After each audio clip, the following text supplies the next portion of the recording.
నమస్తే, మీరు చూస్తున్నది టీసాట్. నేను శ్వేత.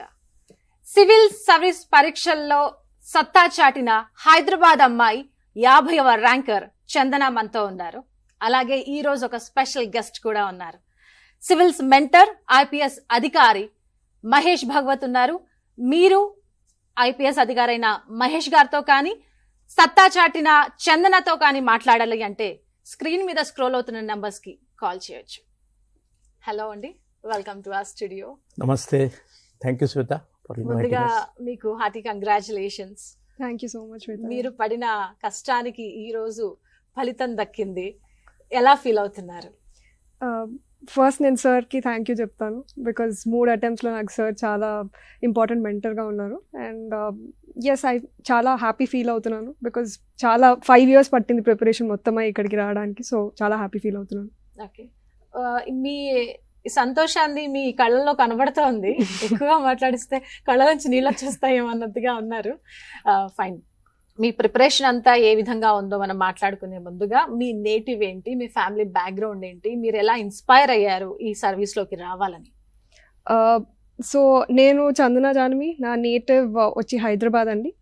మా ఫ్యామిలీ బ్యాక్గ్రౌండ్, మా father software engineer. Now he is the vice chairman of Matrusri Education Society which runs 2 engineering colleges ikkada, and my mother is a primary teacher. And ఇది కాకుండా నా మోటివేషన్ వచ్చి మా గ్రాండ్ ఫాదర్ అండి, కే కృష్ణమూర్తి గారు అని. He served in the IAS, and that was my first motivation source before appearing for this examination. Okay, అంటే motivation అనేది ఇంట్లోనే ఉందా లేదా సొసైటీని కూడా చూసి ఎక్కడైనా ఇన్స్పైర్ అయ్యారా? ఫస్ట్ హోమ్లో వచ్చిందండి, కానీ apart from that over the period చాలా మంది IAS ఆఫీసర్స్, IPS ఆఫీసర్స్ కానీ సొసైటీకి ఎలా తిరిగిస్తున్నారు అన్నది ఒక సోర్స్ ఆఫ్ మోటివేషన్గా ఎప్పుడు ఉండిందండి. ఓకే, ఎందుకు 3 సార్లు పట్టింది మీకు? ఈ నేచర్ ఆఫ్ ది ఎగ్జామినేషన్ ఎలా అండి, ప్రతి 7 papers, ఒక ఇంటర్వ్యూ, అది కాకుండా ఒక ప్రిలిమినరీ ఎగ్జామినేషన్, అన్నీ ఒక్కసారిగా రావడం కొంచెం కష్టం అండి. Over a period of time improvement నాకైతే అట్లా అయ్యిందండి. ఓకే, మీ ప్రిపరేషన్ గురించి మాట్లాడే ముందుగా మహేష్ గారితో మాట్లాడదాం. మహేష్ గారు, మీరు సర్వీస్లో ఉండి ఇలాంటి ఆణిముత్యాల్ని తీసుకురావాలి, ఇంకా సర్వీస్ చేయించాలి, నా తర్వాత వీళ్ళు సర్వీస్ చేయాలని మీకు ఎందుకు అనిపించింది? నాకు కొంచెం బ్యాక్గ్రౌండ్ ఉంది దానికి. 1990లో నేను సివిల్ ఇంజనీరింగ్ గ్రాడ్యుయేషన్ అయిన తర్వాత మహారాష్ట్రలో, అప్పుడు 0 బడ్జెట్ అది గవర్నమెంట్. అప్పుడు గవర్నమెంట్ జాబితాలో లేవు అని ఈ civil service, group 1 service preparation మొదలుపెట్టినా అక్కడ. సో ఆ సమయంలో ఫాదర్ రిటైర్ అవ్వడం, మళ్ళా నాకు ప్రైవేట్ జాబ్ జాయిన్ చేయడం, ఆ పీరియడ్లో చాలామంది నాకు హెల్ప్ చేశారు ఆ స్ట్రగల్ పీరియడ్లో. సో అదే గుర్తుపెట్టి ఈ సర్వీస్ జాయిన్ తర్వాత మనకు కూడా గివింగ్ బ్యాక్ టు సొసైటీ అని ఆ ఉద్దేశంతో ఈ వాట్సాప్ వచ్చిన తర్వాత స్పెషలీ ఒకే సమయంలో చాలామందికి మనం సహాయం చేయొచ్చు అని అదే మనసులు వచ్చినాయి. నాలాగా కొన్ని ఫ్రెండ్స్ కూడా సేమ్ లైక్ మైండెడ్ ఫ్రెండ్స్ అని IAS కానీ IPS ఆఫీసర్, అదర్వైజ్ ప్రొఫెసర్స్ కొంతమంది జమ చేసి ముందుగా ఇక్కడ మన హైదరాబాద్, తెలంగాణ, తర్వాత మహారాష్ట్ర పిల్లలు, మొత్తం ఇప్పుడు ప్రస్తుతం మాత్రం ఆల్ ఇండియా, జమ్మూ కాశ్మీర్, నాగాల్యాండ్, మణిపూర్, ప్రతి స్టేట్ నుంచి మన దగ్గర ఇప్పుడు పిల్లలు వస్తున్నారు. అందరికీ ఈ Keval civil services personality test, అది ఇంటర్వ్యూ, దానికోసం మన హెల్ప్ చేస్తున్నారు. దానికి వాటి forest services, Indian forest services ఇప్పుడు 22nd నుంచి ఆ ఇంటర్వ్యూ కూడా మొదలవుతున్నాయి, దానికి కూడా హెల్ప్ చేస్తున్నారు. తర్వాత ఇంకో CAPF, అది central arm police forces assistant commandant, CISF, BSF, CRPF, ఆ సర్వీస్ కూడా UPSC ఇంటర్వ్యూ కండక్ట్ చేస్తున్నారు, వాళ్ళకు కూడా హెల్ప్ చేస్తున్నారు. ఈ 3 ఎగ్జామ్కి ప్రతి సంవత్సరం ఈ దాదాపు ఈ 2015 నుంచి మనం మొదలుపెట్టాము. ఇప్పుడు దాకా 2000 పైన క్యాండిడేట్ అది ఎంపిక అయినాయి. వాళ్ళు మంచిగా జాబితాలు వాళ్ళు చేస్తున్నారు, సర్వీస్ అందిస్తున్నారు మంచిగా. మాకు కూడా చాలా మంచి సాటిస్ఫాక్షన్ ఉంది. Thank you. మీరున్న సర్వీస్ 24/7, మినిట్ టు మినిట్ మీరు చాలా చాలా బిజీగా ఉండే సర్వీస్. ఇంత బిజీగా ఉండే మీ స్కెడ్యూల్లో ఇలాంటి ఆణిముత్యాల్ని తీర్చిదిద్దడానికి మీరు టైం ఎలా తీస్తున్నారు అసలు? How it's possible? చాలామంది ఈ సవాల్ ఎప్పుడైనా నాకు అడుగుతున్నారు. సో కొంచెం అది పారెటోస్ ప్రిన్సిపల్ ఉంది, టైం మేనేజ్మెంట్ అని. ఈ పారెటోస్ ప్రిన్సిపల్ అది 80-20.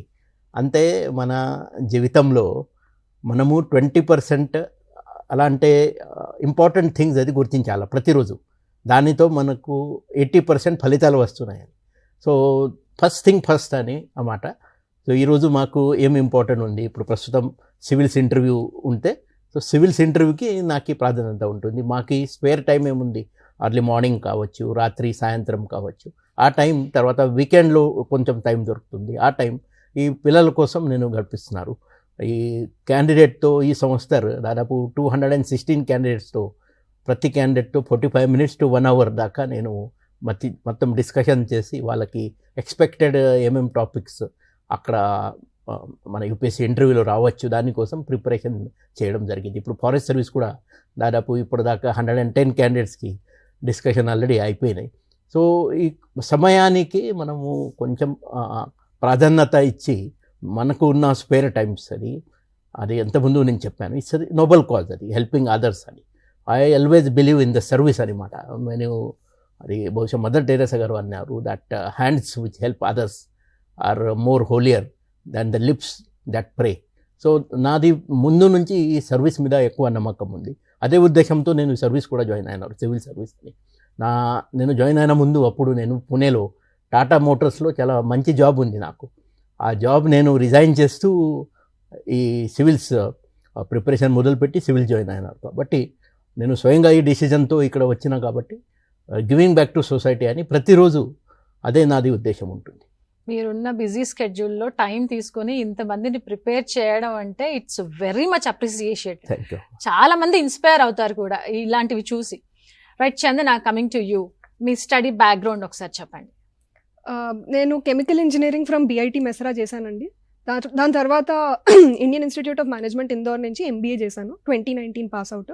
అక్కడి నుంచి క్యాంపస్ ప్లేస్మెంట్ వచ్చింది డెలాయిట్లో. అక్కడ వర్క్ చేస్తున్న ప్రిపరేషన్ స్టార్ట్ చేశాను. ఆ ప్రిపరేషన్ కోవిడ్ ఇయర్లో ప్రిలిమ్స్ పోస్ట్పోన్ అయినప్పుడు ఆ 1-2 months ఇంకా ప్రిలిమ్స్ వెళ్ళాలన్నప్పుడు అప్పుడు జాబ్ వదిలేసి ఎగ్జామ్ రాశాను.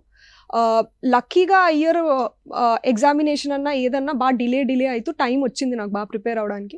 సో ఆ అటెంప్ట్లో ఎగ్జాక్ట్ కట్ ఆఫ్ వచ్చింది, 944 మార్క్స్ అంటే ఎగ్జాక్ట్ వచ్చింది. దాంతో ఇండియన్ కార్పొరేట్ లా సర్వీస్ వచ్చిందండి. సో అక్కడ 21 months ట్రైనింగ్ చేశాను నేను. ఆ సర్వీస్లో ట్రైనింగ్ చేస్తూనే మళ్ళీ అపియర్ అయ్యాను. అపియర్ అయితే 2022 ఎగ్జామినేషన్లో నాకు Indian Revenue Service income tax all India rank 313తో వచ్చింది. దాని తర్వాత ఇయర్ November 8 అక్కడ జాయిన్ అయ్యి లీవ్ తీసుకుని ఇంటర్వ్యూకి అపియర్ అవుదామని మళ్ళీ వచ్చి ఇంటర్వ్యూకి అపియర్ అయ్యి ఈసారి అదృష్టంతో ర్యాంక్ 50 వచ్చిందండి. ఇండియన్ అడ్మినిస్ట్రేటివ్ సర్వీస్ రావచ్చు అని అంటున్నారు. వర్క్ చేస్తూ ప్రిపేర్ అవడం ఎలా పాసిబుల్ అయింది? అంటే ముందరి నుంచే అనుకున్నాను రెండు కలిసి, ఎందుకంటే ఇంత ఇంట్లో ఉండి చేయడం కన్నా ఇంకో యావిగేషన్ ఉంటూ అది చేయడం స్టెబిలిటీ వస్తుంది, ఇంకా కాన్ఫిడెన్స్ కూడా ఎక్కువ ఉంటుంది అన్న డెసిషన్తో తీసుకున్నాను. అది పాసిబుల్ అంటే కొన్ని రోజులు ఎక్కువ చేయాలి, కొన్ని రోజులు తక్కువ. వీకెండ్స్ ఫర్ ఎగ్జాంపుల్ ఎక్కువ అవర్స్ పెట్టాలి, వీక్ డేస్ కొంచెం తక్కువ. సో మేనేజ్ చేసుకుంటూ స్టెబిలిటీతో మేనేజ్ చేస్తే చేయగలుగుతామని నా ఒపీనియన్ అండి. రెండు పడవల మీద కాళ్ళు పెడితే కాస్త ఇబ్బంది అని చెప్తుంటారు కదా. మీరు జాబ్ చేస్తూ ప్రిపేర్ అవుతున్నప్పుడు మీకు ఎంకరేజ్మెంట్ ఏ విధంగా ఉండింది? చాలా థ్యాంక్ఫుల్ టు మై పేరెంట్స్ ఈ మాటకండి. వాళ్ళు ఎప్పుడన్నా ఏదన్నా నేను ఎర్లీ స్టార్ట్ అయితే ఆ 5 o'clockకి నాతో పాటు లేవడం, నాతో కాఫీ ఇవ్వడం అన్నా, నా వెనకాల ఉండడము, లేకపోతే రాత్రి లేట్గా వస్తే నా కోసం తినకుండా వెయిట్ చేయడం, నాతో కూర్చొని తినడం, ఇట్లాంటి చిన్న చిన్న థింగ్స్ అండి. పెద్ద పెద్ద అనే మాటలు కావు, చిన్న చిన్నవి ఎప్పుడు సపోర్ట్ అలా ఉన్నంత కాలం నాకు ప్రిపరేషన్ ఎప్పుడు కష్టాలు అనిపించలేదు. టైం ఏ విధంగా మేనేజ్ చేసేవాళ్ళు? అంటే జాబ్కి వెళ్ళాలి, అంటే సాఫ్ట్వేర్ వాళ్ళ జాబ్స్ ఏ విధంగా ఉంటాయి మనం చూస్తూనే ఉంటాం కదా. అంటే 24 hours అని కాకుండా వీకెండ్స్లో హాలిడే వచ్చినా కూడా వాళ్ళ మైండ్ వర్క్ చేస్తూనే ఉంటుంది. ల్యాప్టాప్ మీద కూర్చొని వాళ్ళకి హెల్త్ ఇష్యూస్ కూడా వస్తూ ఉంటాయి. ఇవన్నీ మేనేజ్ చేయడం it's a very difficult task actually. ఎలా మేనేజ్ చేశారు? సో నాకు ఫస్ట్ నుంచి 11th and 12th standard నుంచి ఎర్లీ లేచే అలవాటు ఉందండి, 4:35కి. సో ఏ రోజు ఏ టైంకి పడుకున్నా మార్నింగ్ 5 to 9 స్లాట్లో చదువుకుని మళ్ళీ మా ఇంటి నుంచి ఆఫీస్కి 1 hour ఉండేది, రావడం 1 hour ఉండేది ట్రాఫిక్తో. సో ఆ 1 hours పక్కా అక్కడ ఏదో ఒకటి చదువుకుంటూ వెళ్ళడం, మళ్ళీ లంచ్ బ్రేక్ కూడా ఏదైనా తింటున్నప్పుడు ఏదో చదవడం. సో ఇలా 3 hours, ఇలా మార్నింగ్ 2-3 hours. సో ఇదే నా డైలీ ప్రిపరేషన్ ఉండేది. రైట్. మహేష్ గారిని అప్రోచ్ అవ్వాలని మీకు ఎందుకు అనిపించింది? సో నా మెయిన్స్ ఎగ్జామినేషన్ అయిన తర్వాత ఎలా ఇంటర్వ్యూకి అపియర్ అవ్వాలో ఫస్ట్ టైం నా దగ్గర తెలియలేదండి. అప్పుడు one of my friends suggest చేశారు, సార్ది ఒక గ్రూప్ ఉంటుంది, ఆ గ్రూప్లో నువ్వు జాయిన్ అవుతే నీకు ఐడియా వస్తుంది అని. సో నేను 2020 అయిపోయింది, 2021 మార్చ్లో నాకు ఎవరో సజెస్ట్ చేస్తే ఫస్ట్ థింగ్ నేను ఆ గ్రూప్లో అడ్మిట్ అయ్యాను, సార్కి అడ్మిట్ కార్డ్ పంపించాక. సో అప్పటి నుంచి చాలా ఇన్స్పిరేషనల్గా ప్రతిరోజు మార్నింగ్ 5 o'clock కల్లా సార్ ఒక పోస్ట్ పెట్టేస్తారు, ఈ రోజు న్యూస్ ఇది అని. అది కాకుండా ఇంపార్టెంట్ అప్డేట్స్ ఈవినింగ్ కల్లా సెకండ్ అప్డేట్. సో అలా కరెంట్ అఫైర్స్ అక్కడి నుంచి ఫాలో అవుతూ 3 ఇంటర్వ్యూస్కి నాకు చాలా చాలా హెల్ప్ అయిందండి ఇది. ఎలా మోటివేట్ చేసేవారు? సార్వి మోటివేషన్ అంటే అసలు sir messages first motivation. Morning 4:30 4:45 నేను లేచే టైం కల్లా ఒక మెసేజ్ ఉంటుంది సార్ నుంచి కంపల్సరీగా, ఈ రోజు ఇది న్యూస్ పేపర్ ఇవి అప్డేట్స్ అని. మళ్ళీ ఎప్పుడు ఏ టైంకి ఆ టైంకి అప్డేట్స్ అట్లనే వస్తూ ఉంటాయి సార్కి. సో అదే బిగ్ మోటివేషన్. అది కాకుండా సార్ చాలా సక్సెస్ స్టోరీస్ అన్న ఫెయిల్యూర్ స్టోరీస్ దానికన్నా ఎక్కువ ఇంపార్టెంట్గా అవి కూడా చాలా హైలైట్ చేసి చెప్పేవాళ్ళు. అంటే ఇలా చాలా మంది చేస్తున్నారు, మీరు కోల్పోవాల్సింది ఏం లేదు, కంటిన్యూ అవ్వండి మీరు చేస్తుంది అన్నది. సో ఐ థింక్ ఈ 2 చాలా ఇంపార్టెంట్ ఫ్యాక్టర్స్ అండి. సార్ మీరు చెప్పండి, ఇప్పటి వరకు ఎంతమంది స్టూడెంట్స్ని సొసైటీకి ఇచ్చారు సర్వీస్ చేయడానికి? ఇప్పుడు ఈ సివిల్ సర్వీస్ మనం చూస్తే దాదాపు 1500 దాకా ఇప్పటిదాకా సర్వీస్ జాయిన్ అయినారు, ఐఏఎస్ ఐపీఎస్ కానీ వేరే సర్వీసెస్. ఈ ఫారెస్ట్ సర్వీస్లో దాదాపు 300 పైన జాయిన్ అయినారు. తర్వాత ఈ సిఏపిఎఫ్ అసిస్టెంట్ కమాండెంట్ అది కూడా మోర్ దాన్ 250-300 ఉండొచ్చు ఇప్పటిదాకా. సో ఈ ప్రతి సంవత్సరం ఈ సంఖ్య పెరుగుతున్నాయి. లాస్ట్ ఇయర్ మనకు ఫస్ట్ లిస్ట్లో 187 ఎంపిక అయినారు, ఈ Sita Kishore all India rank 1. ఈ సంవత్సరం ఇప్పుడు దాకా 200 మంది గుర్తించాం మనము. దాంట్లో 3వ ర్యాంక్ సాధించిన దొన్నూరు అనన్యారెడ్డి మన తెలంగాణ మహబూబ్ నగర్ అమ్మాయి కావచ్చు. తర్వాత 27th ర్యాంక్ ఇప్పుడు నందాల సైకిరణ్ మన రామగుండం అబ్బాయి. తర్వాత 3వ మన 50 ర్యాంక్ సాధించిన చందన జాన్వి ఇప్పుడు మనతో ఉన్నాయి ఈరోజు. తర్వాత 82nd ర్యాంక్ మెరుగు కౌశిక్ అని అగైన్ మన తెలంగాణ అబ్బాయి. సో ఇలాంటి చాలామంది ఇప్పుడు 16 మంది టాప్ 100లో ఈ సంవత్సరం అది సెలెక్ట్ అవడం అది చాలా అదృష్టంగా నేను భావిస్తున్నాను. నాతో పాటు కొన్ని మెంటర్స్ ఉన్నారు. ఒక మెయిన్ మెంటర్ మాతో పాటు అంటే అభిషేక్ సరాఫ్ అని ఐఏఎస్ ఆఫీసర్, 8th ర్యాంక్ అయిన 2018 ఎగ్జామ్ కావచ్చు మధ్యప్రదేశ్ కాడు. ఆయన నాతో జాయిన్ అయిన తర్వాత నా కొంచెం బరువు తగ్గినాయి. ఎందుకంటే ఆయన కూడా చాలా ఇంట్రెస్ట్తో హెల్ప్ చేస్తున్నారు క్యాండిడేట్కి. తర్వాత కొన్ని ఐఏఎస్ ఆఫీసర్స్, కొన్ని ప్రొఫెసర్స్ మహారాష్ట్ర కానీ తమిళనాడు, పంజాబ్, ఇక్కడ మన లోకల్ తెలంగాణ నుంచి కూడా ఇప్పుడు తెలంగాణ లాస్ట్ ఇయర్ సెలెక్ట్ అయిన చైతన్యరెడ్డి ఐపీఎస్ అమ్మాయి, మన తెలంగాణ కాడర్ అమ్మాయి కూడా ఇప్పుడు నాతో జాయిన్ అయినారు. ఇప్పుడు ఈ సంవత్సరం సెలెక్ట్ అయిన చందన కావచ్చు, అనన్య కావచ్చు, వాళ్ళని కూడా ఆల్రెడీ నేను రిక్వెస్ట్ చేశాము మాతో పాటు హెల్ప్ చేయండి క్యాండిడేట్కి. సో ఇట్స్ ఆల్ బేసికలీ ఇది సర్వీస్ మోటో అని, గివింగ్ బ్యాక్ సొసైటీ మళ్ళీ అంటున్నారు నేను. So till they go to LBSNAA for their foundation course, that time they will get some free time. మాత్రం అక్కడ మళ్ళీ లబాస్నా ఒకసారి జాయిన్ అయిన అప్పుడు కష్టం వాళ్ళకి టైం దొరకడం. సో ఆ సమయం దాకా పక్కా వాళ్ళు హెల్ప్ చేయాలని నాతో నేను నా షెడ్యూల్ పక్కా చేశాం. నేను 5:30 లేచినప్పుడు ఫస్ట్ పని అంతే ఒక న్యూస్ పేపర్ ఇండియన్ ఎక్స్ప్రెస్ కానీ హిందూ వాళ్ళకి అంతా పంపడం. తర్వాత ఏమైనా ఇంపార్టెంట్ ఆర్టికల్ వేరే న్యూస్ పేపర్ నుంచి ఉంటే ఇమీడియట్ ఎడిటోరియల్ కానీ అదే షేర్ చేయడం వాళ్ళందరితో. ఇదే మాది ఫస్ట్ పని ఉంటుంది. ఈ ఇంటర్వ్యూకి 2 గ్రూప్స్ ఉన్నాయి, తర్వాత ప్రిలిమ్స్కి 2 గ్రూప్స్ ఉన్నాయి, తర్వాత ఫారెస్ట్ సర్వీస్కి ఒక గ్రూప్ ఉన్నాయి, ఇంకో సిఏపిఎఫ్కి ఒక గ్రూప్ ఉన్నాయి. 6 గ్రూప్స్ అట్ ఎ టైం. అది కేవలం ఇది కాంపిటేటివ్ ఎగ్జామ్ యూపీఎస్సీ, అది దానికోసం నేను కేటాయించారు, దానికోసం వాడుతున్నారు. నేను పేపర్ చదువుతున్నారు, అదే చదవడం కూడా క్యాండిడేట్కి ఏం పనికి వస్తుంది ఆ యాంగిల్తో నేను చూస్తున్నారు. ప్రతిదానికి న్యూస్ పేపర్ కానీ ఎక్కడ ఏమైనా మంచి నాకు గుడ్ వర్క్ ఎవరు క్యాండిడేట్ చేసిన ఐఏఎస్ ఆఫీసర్ మంచి పని చేశారు, ఐఎఫ్ఎస్ ఆఫీసర్ చేశారు, ఇమీడియట్ నేను షేర్ చేస్తున్నారు. ఇలాంటి మీరు కూడా చేయొచ్చు. అదే నేను వాళ్ళకి లైవ్ ఎగ్జాంపుల్ ఇస్తున్నారు కాబట్టి చాలామందికి రిటర్న్ ఎగ్జామ్లో కూడా వాళ్ళు కేస్ స్టడీస్ ఉంటుంది ఎథిక్స్ పేపర్లో, దానికి పనికి వస్తున్నాయి. తర్వాత ఇంటర్వ్యూలో కూడా కొంతమంది డైరెక్ట్ సవాల్ నాకు ఇప్పుడు కూడా గుర్తుంది. ఒక 10 years క్రితం ఒక గడ్చిరోలి మహారాష్ట్ర నక్సలైట్ ఏరియాలో ఒక సబ్ ఇన్స్పెక్టర్ పని చేసిన అబ్బాయికి సివిల్స్ ఇంటర్వ్యూ అప్పుడు ఒక లాస్ట్ క్వశ్చన్ అడిగారు, ఈ దేశంలో ఎవరైనా నక్సలైట్ జిల్లాలో ఏమైనా మంచి పని చేశారు. అయితే ఆయన నేను చేసిన ఆదిలాబాద్ ఎక్స్పెరిమెంట్ అక్కడ చెప్పడం జరిగింది. సో అది ఆ question was a game changer and he scored 215 top mark in that interview that సంవత్సరం. సో ఇలాంటి బేసికలీ నాకు కూడా ఇప్పుడు ఎక్స్పీరియన్స్ అయింది కి ఎలా what type of questions are ask in the civils interview కానీ ఫారెస్ట్ ఇంటర్వ్యూ కానీ ఆ రకంగా క్యాండిడేట్తో కూడా నేను చెప్తున్నాను. మీరు మీ సబ్జెక్ట్లో ఈ టాపిక్ మీద ఎక్కువ ఫోకస్ చేయండి. తర్వాత మీ బ్యాక్గ్రౌండ్ కానీ మీ సబ్జెక్ట్ కానీ ఎక్కడెక్కడ మీరు ఎలా ప్రిపేర్ చేయాలా, ఇప్పుడు ప్రస్తుతం ఉన్న సివిల్స్ ప్యానెల్స్ అక్కడ ఇంటర్వ్యూ ఎవరు తీసుకుంటున్నారు, వాళ్ళు ఏ రకంగా క్వశ్చన్స్ ఇప్పుడు అడుగుతున్నారు, దానికి సంబంధి కూడా ఈ ఇంటర్వ్యూకి వెళ్ళిన క్యాండిడేట్ మనకు ట్రాన్స్క్రిప్ట్ షేర్ చేస్తారు. ఆ షేర్ చేసిన ట్రాన్స్క్రిప్ట్ ఇమీడియట్ గ్రూప్లో అందరితో నేను షేర్ చేసి ఇప్పుడు చూడండి ఈ కొత్త కొత్త క్వశ్చన్స్ కొన్ని వస్తున్నాయి, సో ఆ డైరెక్షన్లో మీరు ఎక్కువ ఫోకస్ చేయాలని. సో టైం టు టైం అది గైడెన్స్ వాళ్ళకి ఉంటుంది. అది మా జాబ్ అంతే, ఇది ఫుట్బాల్ కోచ్ లాగా ఉంటుంది. బేసిక్లీ మన గ్రౌండ్ బయట ఉంటా అంతా వాళ్ళు football they are playing, they are the players and they are really doing the wonderful job and I must appreciate them. ఇప్పుడు ఎగ్జామ్ చాలా టఫ్ ఉంది. ఈ ఎగ్జామ్ ప్రిలిమ్స్ కూడా పాస్ చేయాలి, మాకు కష్టం. అప్పుడు పాస్ అయినారు, అది అదృష్టం. చాలా టఫ్ ఉంది ఇప్పుడు exam and they are now achieving the 3rd rank, 27th rank, 50th rank. Hats off to them, congratulations to them. అంతే. గ్రాడ్యువల్గా చూస్తుంటే సివిల్స్లో ర్యాంక్స్ కొట్టే వాళ్ళ సత్తా పెరిగిందనే చెప్పాలి, మీరేమంటారు? సంఖ్య పెరిగినాయి, క్యాండిడేట్స్ ఇప్పుడు చాలామంది అపేర్ అవుతున్నారు. అట్లీస్ట్ అది ఇనిషియలీ ఈ ఫామ్స్ ఫిలప్ చేయడం, ఇప్పుడు 11-12 lakh దాకా ఫామ్ ఫిల్ చేస్తున్నారు. దాంట్లో ప్రత్యక్ష రోజు ప్రిలిమ్స్ రోజు అపేర్ అయిన వాళ్ళ సంఖ్య 7-8 lakhs దాకా ఉండొచ్చు. దాంట్లో నుంచి మళ్ళీ 15,000-16,000 మెయిన్స్ ఎగ్జామ్, రిటర్న్ ఎగ్జామ్కి ఎంపిక జరుగుతున్నాయి. మళ్ళీ దాంట్లో నుంచి 3,500 దాకా ఇంటర్వ్యూకి వెళ్తున్నారు. మళ్ళీ దాంట్లో నుంచి ఈ సంవత్సరం 1100 సంథింగ్ సీట్ డిక్లేర్ చేశారు, మాత్రం ఫైనల్ లిస్ట్ 1016 వచ్చినాయి.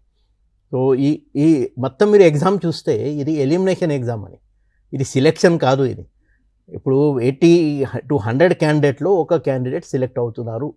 ఇది ఈ పరిస్థితి.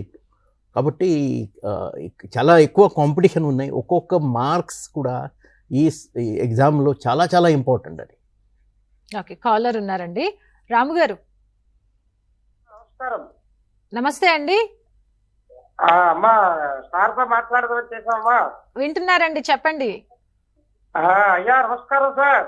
నమస్తే. నమస్తే అయ్యా, మరి ఏ కాంపిటేటివ్ అయినా జనరల్ స్టడీస్ అనేది కామన్ గా ఉంది కదా సార్?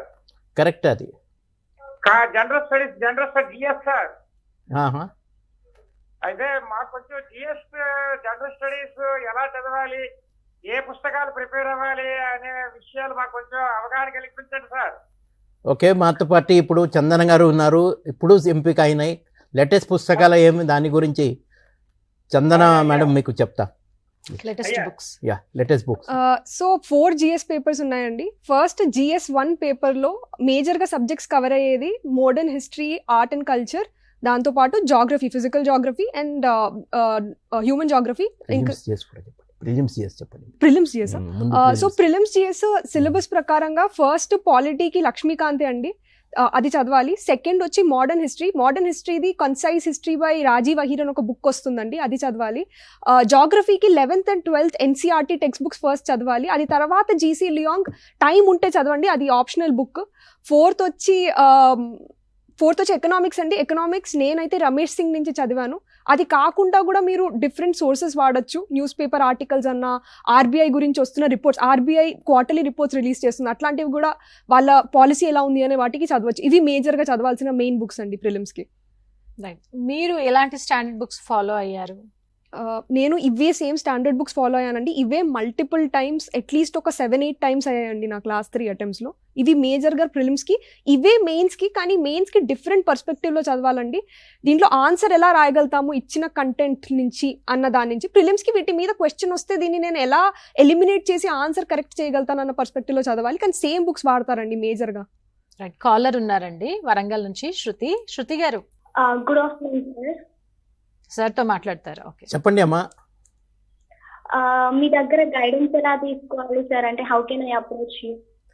ఏమి ఇప్పుడు నా గైడెన్స్ లాస్ట్లో ఉంటుంది. ఇప్పుడు మన హిందీ సినిమాలో కానీ తెలుగు సినిమాలో పోలీస్ చివరిగా వస్తారు కదా, ఇక్కడ కూడా లాస్ట్లో వస్తాం మనం. మీరు రిటర్న్ ఎగ్జామ్ రాసినప్పుడు నాతో అప్రోచ్ అవ్వాలా. నా నంబర్స్ అన్నీ నెట్లో ఉన్నాయి. నా మెయిల్ ఐడి, నా నంబర్స్ అన్నీ మీరు గూగుల్ సెర్చ్ చేస్తే దొరుకుతుంది మీకు. Okay sir. And can I talk to that madam? Yeah please. Okay Chandana, చెప్పండి. Yeah, ma'am, can I get some strategy on how to read for the geography? Geography ఆప్షనల్కి అడుగుతున్నారా లేకపోతే జిఎస్ సబ్జెక్ట్గా అడుగుతున్నారా? GS.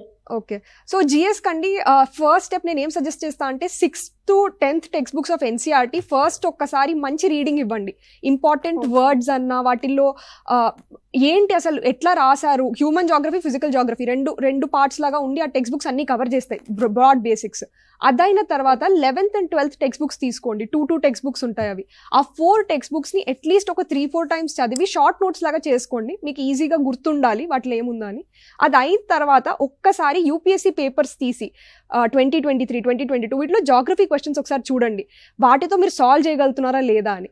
దాని తర్వాత దానిపైన అక్కడ ఉన్న క్వశ్చన్ మెటీరియల్ తీసుకుని మీరు గూగుల్ సెర్చ్ చేసి కంటెంట్ యాడ్ చేసుకుంటూ పోవండి. ఇది బేసిక్ స్ట్రాటజీ అండి. మీ ఆప్షనల్ సబ్జెక్ట్ ఏంటి? సోషాలజీ అండి. అంటే మీకు ఇంట్రెస్ట్ ఉండి తీసుకున్నారా లేదంటే ఎందుకు అది ఆప్ట్ చేసుకున్నారు? ఇంట్రెస్ట్ ఉండిందండి. అది కాకుండా నాకు వర్క్తో పాటు ఏది తక్కువ సిలబస్తో ఇంట్రెస్ట్తో నేను రెండు కలిపి ఫాస్ట్గా కంప్లీట్ చేసుకోగలుగుతాను అన్న దాంట్లో నేను చూసినప్పుడు 2 ఆప్షనల్స్ ఉన్నాయి. అప్పుడు ఆంథ్రోపాలజీ, సోషియాలజీ. దాన్ని బట్టి నాకు ఇంట్రెస్ట్ ఎక్కువ సోషియాలజీ సైడ్ ఉంటుంది కాబట్టి అది ఆప్షనల్ తీసుకోవడం జరిగింది. ఓకే, ఇప్పుడు ప్రిపరేషన్ ఏ విధంగా మొదలు పెట్టాలని అభ్యర్థులు అడుగుతారు కదా, వాళ్ళకి మీరు ఏం సజెస్ట్ చేస్తారు? ఇది అందరు టాపర్స్ చెప్తూ వచ్చింది అండి. ఫస్ట్ ఎన్సీఆర్టీ ఒక్కసారి మనం చదివాం ఇవన్నీ ముందరే మన 10th, 11th, కానీ అది ఒక్కసారి మనం స్టార్ట్ చేసే ముందర మళ్ళీ ఒకసారి రిఫ్రెష్ చేసుకోవాలి. సో నేను ఎవరికన్నా రికమెండ్ చేసేది అదే, ఒక్కసారి 6th to 10th text books అన్నీ సివిక్స్ అయినా లేకపోతే ఎకనామిక్స్ అయినా లేకపోతే హిస్టరీ అయినా ఈ టెక్స్ట్ బుక్స్ అన్ని ఒక్కసారి తీసి ఒక్కసారి పైన మనం ఒక స్టోరీ బుక్ చదువుతున్నట్టు అన్న ఒక్కసారి బ్రాడ్గా అన్ని చదివిన తర్వాత ఎగ్జామ్ పేపర్స్ ఒక 3-4 months తర్వాత మన ఎగ్జామ్ పేపర్స్ చూసుకున్న తర్వాత మళ్ళీ ఆ టెక్స్ట్ బుక్స్కి వెళ్తే ఆ లింక్ అనేది ఒకటి ఎస్టాబ్లిష్ అవుతుంది, ఇక్కడ నుంచి ఈ బేస్ నుంచి వస్తుంది అని. సో నా ఒపీనియన్ ఇదే, ఫస్ట్ ఇది చేయాలి, దాని తర్వాత క్వశ్చన్ పేపర్స్తో ఒక్కసారి కనెక్ట్ చేసుకోవాలి 2. ఓకే, అంటే స్కెడ్యూల్ చేసుకోవాలా రోజుకి ఇన్ని అవర్స్ చదవాలని? నా ఒపీనియన్లో ఒక బ్రాడ్ స్కెడ్యూల్ ఉండడం మంచిదండి. అంటే ఒక డేకి ప్లాన్ ఉండాలి, అది నంబర్ ఆఫ్ అవర్స్ అన్నా లేకపోతే ఒక టాపిక్ అన్నా లేకపోతే ఈ మంత్లో నేను ఇది కంప్లీట్ చేసేయాలి అన్న ఒక బ్రాడ్ గోల్ ఉండాలి. కానీ నంబర్ ఆఫ్ అవర్స్లో నేను బిలీవ్ చేయను. సో అది పర్సన్ టు పర్సన్, ఇంకా కొంతమంది పెట్టుకుంటారు, అట్లా సక్సెస్ అయిన వాళ్ళు కూడా చాలా మంది ఉన్నారు. సో మీకు ఇక్కడ హైదరాబాద్లోనే కాకుండా వేరే ప్లేసెస్లో కూడా ఉన్నారు కదా మీ స్టూడెంట్స్, వాళ్ళని మీరు ఎలా గైడ్ చేస్తారు? ఇప్పుడు ఇక్కడ హైదరాబాద్కి నేరుగా వస్తున్నారు నా ఆఫీస్కి కూడా. తర్వాత బయట వాళ్ళు మాత్రం అది ఆన్లైన్ ఉంటుంది. వాళ్ళు ఈ వాట్సాప్ గ్రూప్స్ ద్వారా వాళ్ళు నా టైం తీసుకొని నేను వాళ్ళకి వాళ్ళ షెడ్యూల్ ఇచ్చి వాళ్ళతో ఫోన్ ద్వారా మాట్లాడుతున్నారు. తర్వాత మా క్లాసెస్ ఏమైనా ఉంటే నాతో పాటు కొన్ని ఎక్స్పర్ట్స్ ఉన్నారు. ఇంటర్నేషనల్ రిలేషన్ డాక్టర్ శైలేంద్ర దేవళంకర్ కావచ్చు, తర్వాత మన ఎకానమీ గురించి రాజీవ్ రానడే సార్, కానీ ఇలాంటి కొన్ని మెంటర్స్ వాళ్ళ క్లాసెస్ ఎప్పుడు చెప్పాలా వాళ్ళు జూమ్ ద్వారా ఆన్లైన్ సెషన్స్ మనం కండక్ట్ చేస్తాము. ముందుగా డిక్లేర్ చేస్తాము ఈ సమయంలో ఈ క్లాసెస్ ఉంటుంది. తర్వాత కొంతమంది క్లాసెస్ మిస్ చేస్తారు, వాళ్ళకి రికార్డింగ్ కూడా మనం ఇస్తున్నాము. సో బేసిక్లీ ఆన్లైన్ ఉంటుంది. బయట వాళ్ళు ఎవరెవరు ఉన్నారు వాళ్ళందరితో చాలామంది ఇప్పుడు నేను వాళ్ళ ముఖం కూడా చూడలేరు సెలెక్ట్ అయిన వాళ్ళకి. సో ఎప్పుడైనా హైదరాబాద్ వస్తే మాత్రం వస్తారు, వాళ్ళు పక్కా వచ్చి కలుస్తున్నారు, అదే సంతోషం నాకు. అంటే వాళ్ళతో ఇంటరాక్ట్ అయ్యే టైం లేక మీకు? ఇంటరాక్ట్ అయ్యే టైం నేను మేనేజ్ చేస్తున్నారు. మార్నింగ్ కానీ సాయంత్రం సమయం, ఆఫీస్లో కూడా మధ్యాహ్నం లంచ్ అప్పుడు కొన్ని 1/2 hour 1 hour. అప్పుడు నేను కమిషనర్ ఉన్నప్పుడు రాచకొండలో అప్పుడు కొంచెం కష్టం నాకు, 6.5 years. అప్పుడు నేను వెహికల్లో ఉన్నప్పుడు ఆ టైం మాట్లాడడం, మన అభ్యర్థి ఎవరెవరు ఉన్నారు వాళ్ళతో 1/2 hour 45 minutesగా ఇంటర్వ్యూ కోసం అది ప్రిపరేషన్ ఎలా చేయాలని అప్పుడు డిస్కషన్ చేసిన వాళ్ళు. సో ఈ టైం మేనేజ్మెంట్ అది నేర్చుకున్నాను నేను కొంచెం ఓవర్ ద ఇయర్ అని, ఎలా మేనేజ్ చేయాలని. ప్రతి సంవత్సరం ఈసారి మాత్రం 6 to 7 స్టూడెంట్స్ ప్రతి డే కూడా నేను మాట్లాడడం జరిగినాయి. సో వాళ్ళ ఎట్లా డిమాండ్ ఉంది అట్లా మన వైపు నుంచి కూడా సప్లై అది ఆ మాట అని అట్లా చేస్తున్నాము.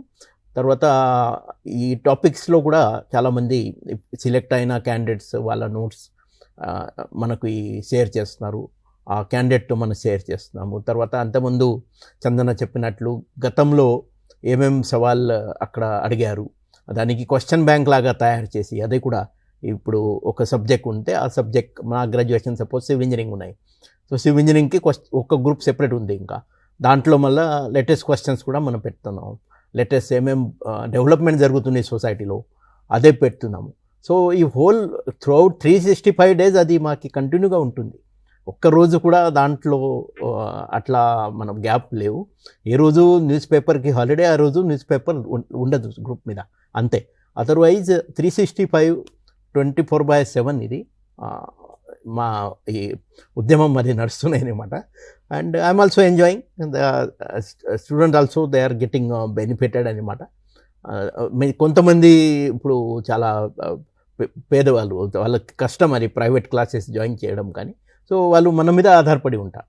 ఈ వాట్సాప్ గ్రూప్లో, తర్వాత కొంత సక్సెస్ఫుల్ క్యాండిడేట్ టెలిగ్రామ్ ఛానల్ ద్వారా చేస్తున్నారు. ఇప్పుడు చందన ఆల్రెడీ టెలిగ్రామ్ ఛానల్ నిన్ననే షేర్ చేయడం జరిగింది లింక్. అది మన చాలా మంది అక్కడ జాయిన్ అయ్యి ఈ సక్సెస్ఫుల్ క్యాండిడేట్కి నోట్స్ కానీ వాళ్ళ రాసిన మోడల్ ఆన్సర్స్ కానీ చూసి ఎలా మనము ప్రిపేర్ చేయాలని అట్లా ప్రిపేర్ అవుతున్నారు.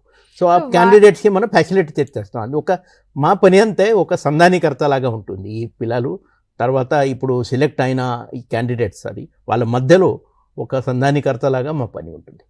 మీరు ప్రిపేర్ అయినప్పటికీ ఇప్పటికీ చాలా డిఫరెన్స్ ఉంది కదా, ఎలా? నేను చెప్పాను కదా, నేను ప్రిపేర్ అయినప్పుడు నాది ఫస్ట్ బ్యాచ్ ఎప్పుడు ఎస్ఏ స్టార్ట్ అయింది actually. So first time essay అప్పుడు ఒకటి ఎస్ఏ ఉంది, 250 marks. అది ఇప్పుడు 125 marksకి 2 essays రాయాలా, 1250 words అది లిమిట్ కూడా ఉంది వాళ్ళకి. తర్వాత ఎస్ఏ టాపిక్స్ కూడా కష్టం, అది అర్థం చేసుకోవడం కష్టం ఉంటుంది, మళ్ళీ అది రాయాలా. తర్వాత అప్పుడు నేను రాసినప్పుడు ఆప్షనల్ 2 ఆప్షనల్స్ అప్పుడు. ఇప్పుడు ప్రస్తుతం 1 ఆప్షనల్ ఉన్నాయి. మనం రాసినప్పుడు బహుశా ఐ థింక్ 2 GS పేపర్స్, ఇప్పుడు 4 GS పేపర్స్ ఉన్నాయి. సో ఇలాంటి చాలా తేడా ఉన్నాయి ఇప్పుడు ఎగ్జామ్ ప్యాటర్న్లో. మాత్రం ఓవర్ ద ఇయర్ లాస్ట్ 2015 నుంచి దాదాపు 9-10 years నుంచి వాళ్ళతో గైడెన్స్ చేస్తూ ఐ ఆల్సో నేర్చుకున్నారు. నేను కూడా పిల్లలతో ఈ వాళ్ళ సక్సెస్తో నేను నేర్చుకున్నారు.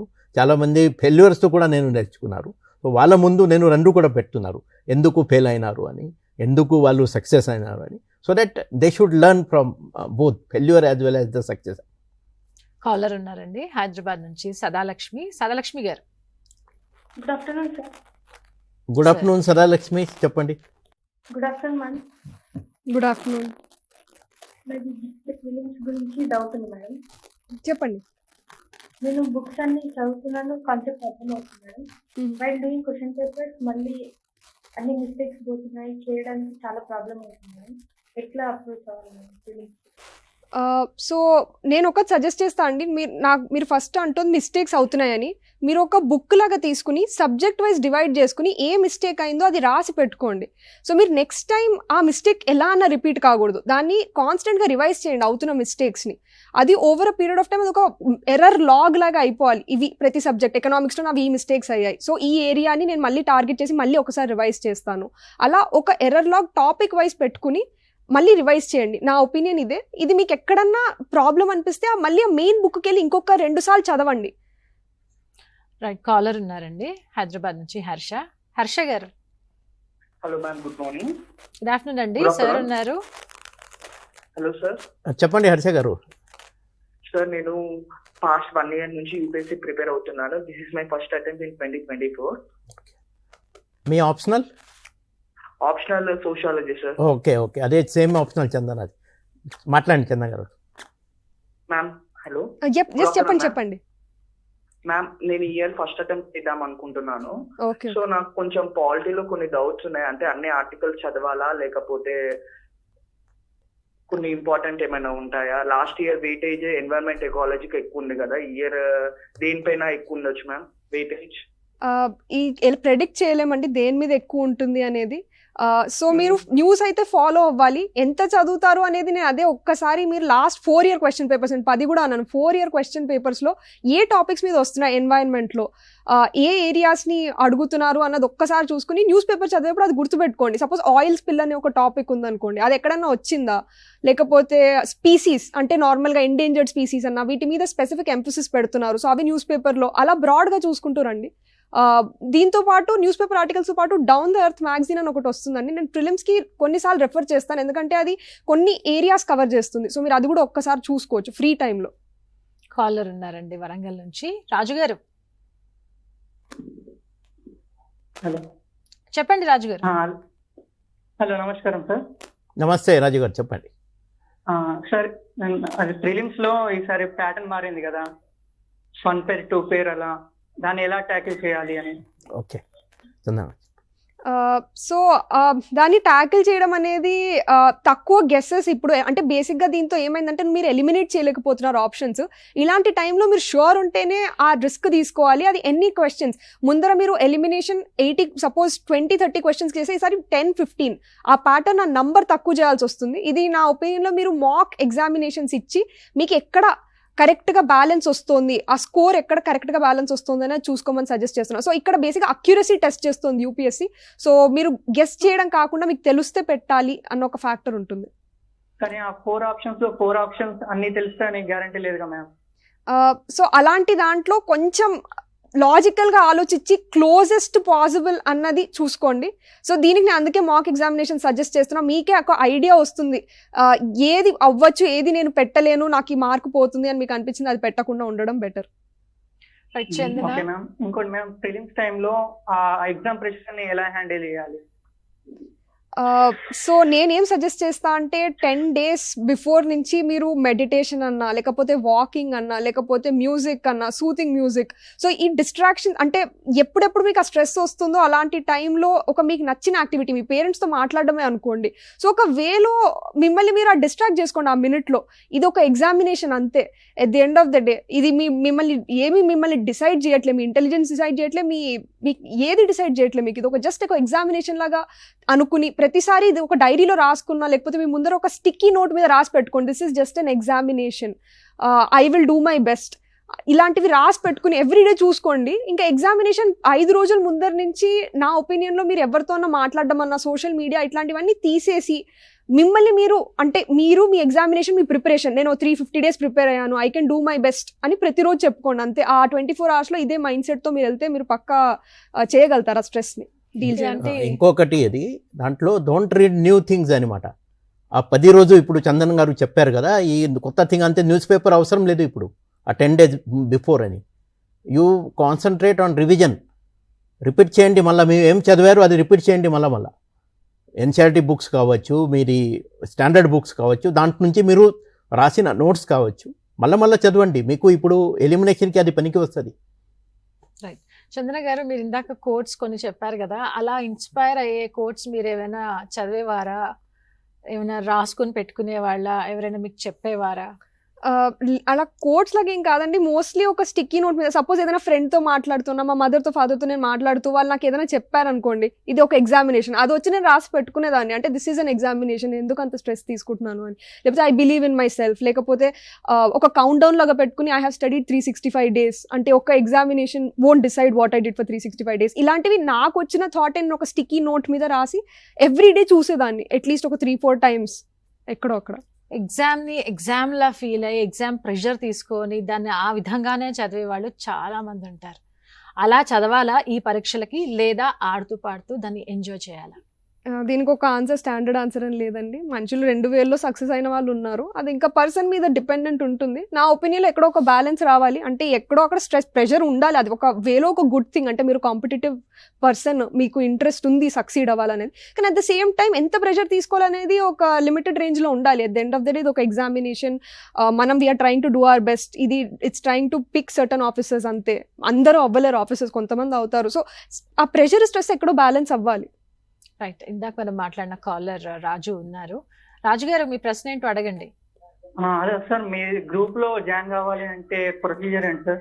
అదే ఏం లేదు, మీరు మెయిన్స్ రాసిన తర్వాత ఇమీడియట్లీ నా నంబర్స్ ఉన్నాయి, గూగుల్ మీరు సెర్చ్ చేస్తే నా నంబర్స్ ఉన్నాయి, నా మెయిల్ ఐడి కూడా ఉంది, జస్ట్ నాకు అప్రోచ్ అవ్వండి అంతే. మెయిన్స్ రాసిన తర్వాత మెయిన్స్ రాసిన తర్వాత. చందన, మెటీరియల్ కలెక్షన్ అనేది ఏ విధంగా ఉండాలి? ఎగ్జామినేషన్ పర్స్పెక్టివ్లో అడుగుతున్నాను. మెటీరియల్ కలెక్షన్ అనేది లేదండి దీంట్లో. ఫస్ట్ స్టాండర్డ్ బుక్స్ ఉన్నాయి. అవి కాకుండా కొంతమంది టాపర్స్ కొన్ని మెటీరియల్ సజెస్ట్ చేశారు. అవి మార్కెట్లో దొరుకుతాయి, లేకపోతే మీకు ఆన్లైన్ దొరుకుతాయి. సో నా ఒపీనియన్ ఏంటంటే ఫస్ట్ మీరు స్టాండర్డ్ బుక్స్ చదవండి. Most of the other material వీటి మీద బేస్డ్ ఉంటాయి. ఇది కాకుండా ఎవ్రీడే న్యూస్ పేపర్ చదువుకుని న్యూస్ పేపర్ బాగా ఫాలో అవుతే అదే బిగ్గెస్ట్ మెటీరియల్. ఇంకా మిగతా మెటీరియల్ అవసరం ఉండదు. సో న్యూస్ పేపర్ ఫాలో అవుతున్న వాళ్ళు ఇంకేం చేయక్కర్లే. కానీ అది కాకుండా సపోజ్ మీకు ఇంకా చదవాలని ఉంటే కొన్ని మెయిన్ 365 PT 365 అని ఒక కోచింగ్ సెంటర్ రిలీజ్ చేస్తుందండి. అది 80% to 90% అందరు అదే చదువుతారు. సో అది మల్టిపుల్ టైమ్స్ అది చదివితే చాలని నేను సజెస్ట్ చేస్తాను మెటీరియల్లో. సార్ ఆప్షనల్ సబ్జెక్ట్ గురించి మీరేమైనా చెప్తారా? ఆప్షనల్స్ గురించి మార్కెట్ సర్వే పక్కా చేయాలా. ఈ యూపీఎస్సీ అంతే 1 మార్క్స్ కూడా చాలా చాలా ఇంపార్టెంట్. కాబట్టి మీ సబ్జెక్ట్ మీకు నచ్చిన సబ్జెక్ట్ కాబట్టి ఈ ఎగ్జామ్కి నేను సబ్జెక్ట్ తీసుకుంటున్నారు అని అలాంటి కుదరదు. ఇక్కడ ఇప్పుడు లాస్ట్ 4-5 ఇయర్స్ మనం చూస్తే సోషియాలజీ సబ్జెక్ట్ కావచ్చు చందన, తర్వాత ఆంథ్రోపాలజీ సబ్జెక్ట్ కానీ, మ్యాథమెటిక్స్ అని, తర్వాత పొలిటికల్ సైన్స్, ఇంటర్నేషనల్ రిలేషన్స్, ఇలాగ ఈ 3-4 సబ్జెక్ట్స్ అంతే కన్సిస్టెంట్గా పర్ఫార్మెన్స్ ఉంటుంది. So you can go for such subject where there is a consistency. కొన్ని సబ్జెక్ట్స్ అది చాలా సంవత్సరాల నుంచి అసలు మార్క్స్ ఇవ్వట్లేదు. అలాంటి సబ్జెక్ట్స్ అది నేను గ్రాడ్యుయేషన్ చేశాను, నేను పిహెచ్డి చేశాను అంతే ఇక్కడ పనికిరాదు. అది ఈ subject is not giving you good numbers. ఈ ఎగ్జామ్కి ఇట్స్ వెరీ డిఫికల్ట్. బికాజ్ ఈ ఎగ్జామ్లో మీరు చూస్తున్నారు ఇప్పుడు ఈ సంవత్సరం ఎవరు టాప్ అయినారు, ఆదిత్య శ్రీవాస్తవ్ ర్యాంక్ 1, ఆయన స్కోర్ అది 54% ఉంది. 1099 మార్క్స్ ఆయనకి, దాంట్లో 200 మార్క్స్ అది ఇంటర్వ్యూ మార్క్స్ అండ్ 899 ఆయన రిటర్న్ మార్క్స్ ఉన్నాయి. సో ఆయనతో మళ్ళా నెక్స్ట్ క్యాండిడేట్ మనం చూస్తే నంబర్ 3 మన అనన్య 1065 మార్క్స్ ఉన్నాయి. తర్వాత మళ్ళీ మాత్రం చూస్తే 950 మార్క్స్ లాస్ట్ అది ఓపెన్ కేటగిరీలో ఎవరు సెలెక్ట్ అయినారు, ఆయనకి 950 స్కోర్స్ ఉన్నాయి. సో ఈ 950 నుంచి 1099 ఈ మధ్యలో చాలామంది క్యాండిడేట్స్ ఉన్నారు. ఒక్కొక్క మార్క్స్తో తేడా అయిన వాళ్ళ దానికి వాళ్ళ సర్వీస్ దానితో డిసైడ్ అవుతుంది, వాళ్ళ కార్డర్ దానితో డిసైడ్ అవుతుంది. ఇది చాలా చాలా ఇంపార్టెంట్. కాబట్టి మీ సబ్జెక్ట్ ఆప్షనల్ సబ్జెక్ట్ సెలెక్ట్ చేయడానికి ముందు ఆ సబ్జెక్ట్ మార్కెట్లో మీరు చూడండి, పాస్ట్ 5-6 ఇయర్స్ నుంచి కన్సిస్టెన్సీ ఉందా లేదా మార్క్కి. తర్వాత క్వశ్చన్ పేపర్ చూడండి, తర్వాత సిలబస్ చూడండి, అండ్ మంచి దానితో మెంటర్స్ ఎవరు ఉన్నారు, మంచి క్యాండిడేట్స్ ఎవరు సక్సెస్ అయినారు, వాళ్ళు ఏమైనా నోట్స్ అవైలబుల్ ఉంటే అది కూడా మీరు చూడండి. అండ్ ప్రొఫెషనల్గా ఎగ్జామ్ ఇది ప్రొఫెషనల్ అప్రోచ్తో మీరు ప్రిపేర్ అవ్వాలా. ఇక్కడ హార్డ్ వర్క్ అది పనికి రాదు అందరూ అంటారు, స్మార్ట్ వర్క్ అది చాలా చాలా ఇంపార్టెంట్. ఈ స్మార్ట్ వర్క్ ఈ ఎగ్జామ్కి పక్క పనికి వస్తుంది. తర్వాత మా మెయిన్ పాయింట్ అంతే రైటింగ్ ప్రాక్టీస్. ఇది ఆప్షనల్ సబ్జెక్ట్లో చాలామంది పేపర్ కవర్ చేయడం జిఎస్ కానీ తర్వాత మన ఆప్షనల్ కానీ మెయిన్స్లో కవర్ చేయడం అది కష్టం అవుతుంది. సమయంలో చాలా క్వశ్చన్స్ ఉన్నాయి, మళ్ళీ లిమిటెడ్ వర్డ్స్లో అది ఆన్సర్ చేయాలంటే.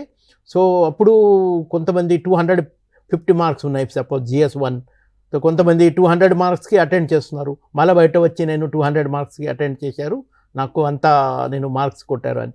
అది కుదరదు. అది మీరు పక్కా పూర్తిగా 100% పేపర్ కంప్లీట్ చేయాలి. దానికోసం రైటింగ్ స్కిల్స్ అది టెస్ట్ సిరీస్, మాక్ టెస్ట్ అది చాలా చాలా ఇంపార్టెంట్. ఆ ప్రాక్టీస్ కూడా మీరు చేయాలా. ప్రతిరోజు మీరు స్టడీ చేస్తున్నప్పుడు మినిమం 2 to 3 అవర్స్ మీరు ఎప్పుడు మీకు డిస్ట్రాక్షన్ అవుతున్నాయి, కాన్సన్ట్రేషన్ ఉండదు. బయట ఏమైనా ఇప్పుడు IPL ఉన్నాయి, ఈ సీజన్ ఉన్నాయి, హడావుడి ఉన్నాయి. సో అప్పుడు మీరు రిటర్న్ స్కిల్స్ ఏమున్నాయి ఆ రైటింగ్ మీద అప్పుడు మన ఫోకస్ చేయండి. ఎప్పుడు మీ కాన్సన్ట్రేషన్ ఎక్కువ ఉన్నాయి. ఇప్పుడు చందన్ గారు చెప్పారు అర్లీ మార్నింగ్. సో మీ పీరియడ్ ఏముంది, మీ మంచి పీరియడ్ అంతే అప్పుడు ఎక్కువ కాన్సన్ట్రేషన్ అవుతున్నారు, మార్నింగ్ కావచ్చు సాయంత్రం కావచ్చు. ఆ పీరియడ్ గుర్తించి మీరు ఆ పీరియడ్లో మీరు డిఫికల్ట్ సబ్జెక్ట్ని పక్కా చదవాలి. That will definitely help you అనమాట. చందన గారు, మీరు రైటింగ్ స్కిల్స్ని ఎలా ప్రాక్టీస్ చేశారు? అది చాలా మెయిన్ రోల్ ప్లే చేస్తుందని చెప్పేసి వస్తున్న క్యాండిడేట్స్ చెప్తున్నారు. మీ విషయంలో ఏం జరిగింది, ఎలా చేశారు? సో ఫస్ట్ థింగ్ ఏంటంటే అండి, నేను ఎంబీఏలో చదువుతున్నప్పుడే మాకు 3 hour ఎగ్జామినేషన్స్ చాలా కామన్ అండి. మాకు ఒక సెమిస్టర్లోనే 10 సబ్జెక్ట్స్కి 3 hour ఎగ్జామినేషన్స్ ఎలానో ఉండేవి. సో అలానే నాకు 30 hours ప్రాక్టీస్ అలా నేను 6 semesters చేసి వచ్చాను ఎంబీఏలో. సో నేను బయటకు వచ్చేప్పటికల్లానే టైంకి నా పేపర్ అయిపోతుంది, నేను 3 hours రాయగలుగుతాను, రైటింగ్ ప్రాక్టీస్ అయిపోయి నా పేపర్స్ అక్కడ జడ్జ్ అయ్యి టీచర్స్ అన్నా ఏదన్నా ప్రొఫెసర్స్ అన్న ఫ్యాకల్టీ అక్కడ చాలా బాగా ఒక రైటింగ్ స్టైల్ అనేది నాకు చాలా స్పెసిఫిక్గా నేర్పించి వచ్చారు. సో అదొక స్కిల్ లాగా నాకు ముందు నుంచి ఉండింది. దాన్ని ఫైన్ ట్యూన్ చేసుకోగలిగాను నేను. యూపీఎస్సీ కావాల్సినట్టు యూపీఎస్సీకి చాలా క్రిస్ప్ ఆన్సర్స్ కావాలి, ఒక డెకరేటివ్ వర్డ్ అలాంటివి వద్దు, స్పెసిఫిక్గా నువ్వు పాయింట్, ఒక ఫ్యాక్ట్, దాని ఎగ్జాంపుల్ ఇవి కావాలి. సో దాన్ని బట్టి నాకు ఈజీ అయిపోయింది, ఎందుకంటే నాకు ముందు నుంచి చాలా ప్రాక్టీస్ ఉంది కాబట్టి. సో నేను ఫస్ట్ టైమర్స్కి అయితే ఇచ్చే ఇదే రోజు ఆన్సర్ రైటింగ్. మీరు 60-40 టైం డివైడ్ చేసుకుని ఫస్ట్లో 60% చదివి 40% రాయండి. టువర్డ్స్ ది ఎండ్ అది 80-20 అయిపోవాలి. 80% రాస్తున్నారు, 20% చదువుతున్నారు. అది ఓకే. కాలర్ ఉన్నారండి హైదరాబాద్ నుంచి, శ్రవణ్ గారు. Good morning sir. Thank you very much Mahesh గారు. మీకున్న సమయాన్ని పిల్లలపై వెచ్చించి ఇంపటైజ్ ని షేర్ చేసుకొని మీలాంటి సివిల్ సర్వీస్ తయారు చేస్తున్నందుకు చాలా సంతోషంగా ఉంది sir. Please accept my appreciation. Thank you Shravan గారు. మా టీం మెంబర్స్ అందరికి వాళ్ళకు కూడా చెప్తారు. Thank you. Congratulations madam.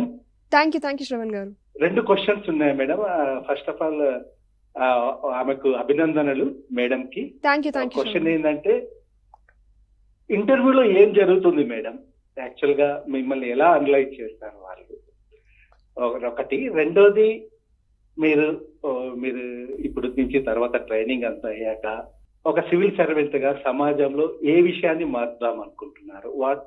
What you want to do with your position? ఈ 2 విషయాలు నేను తెలుసుకుందాం అనుకుంటున్నాను మేడం. ఓకే అండి.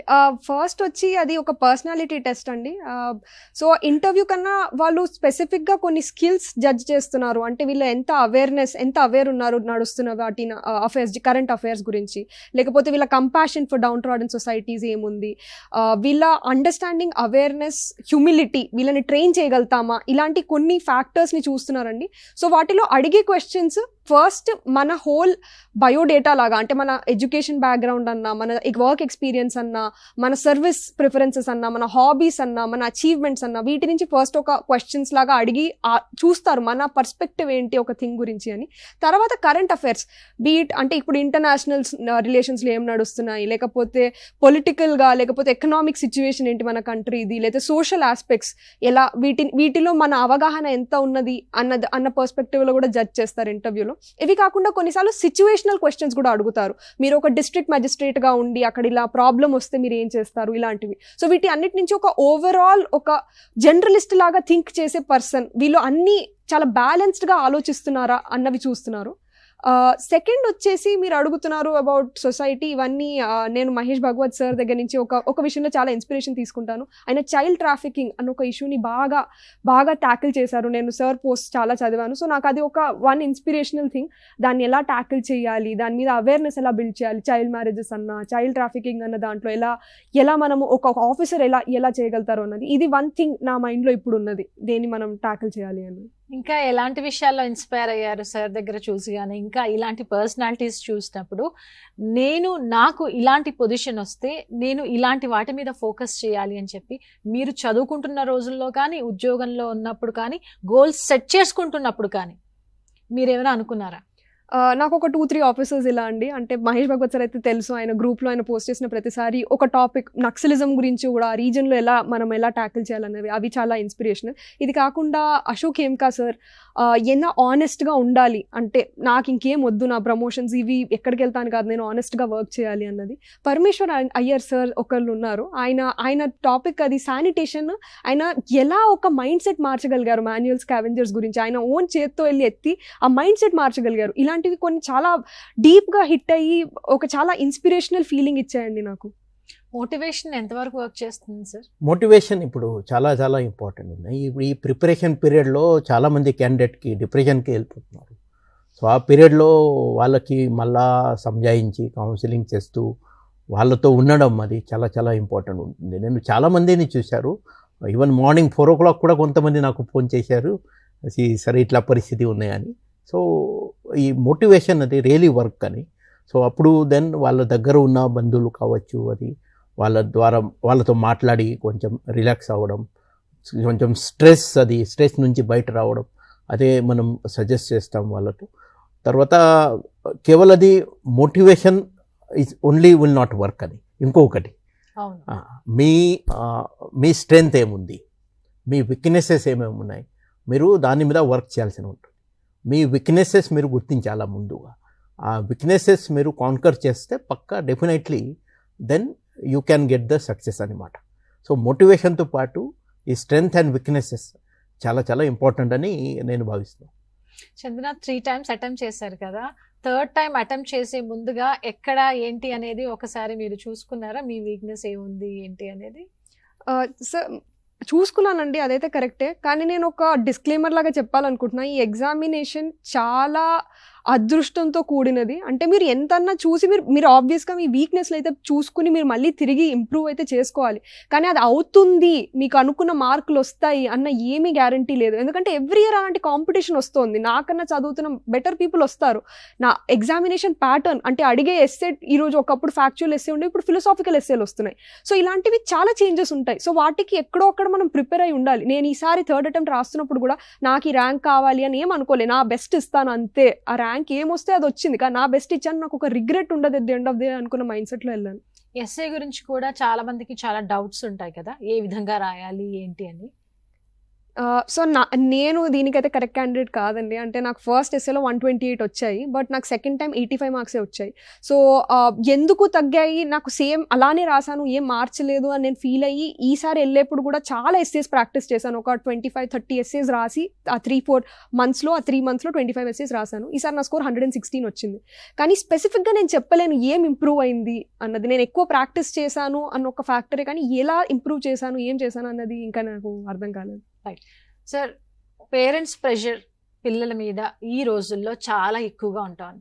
మా వాడు ఇది కావాలి, మా అమ్మాయి ఇది కావాలి అని వాళ్ళే వాళ్ళ ఉద్దేశాలని, వాళ్ళ లక్ష్యాలని వీళ్ళ మీద రుద్దేస్తున్నారు. మా అమ్మ అవ్వలేదు, నేను అవ్వాలి, నేను అవి చూపించాలని.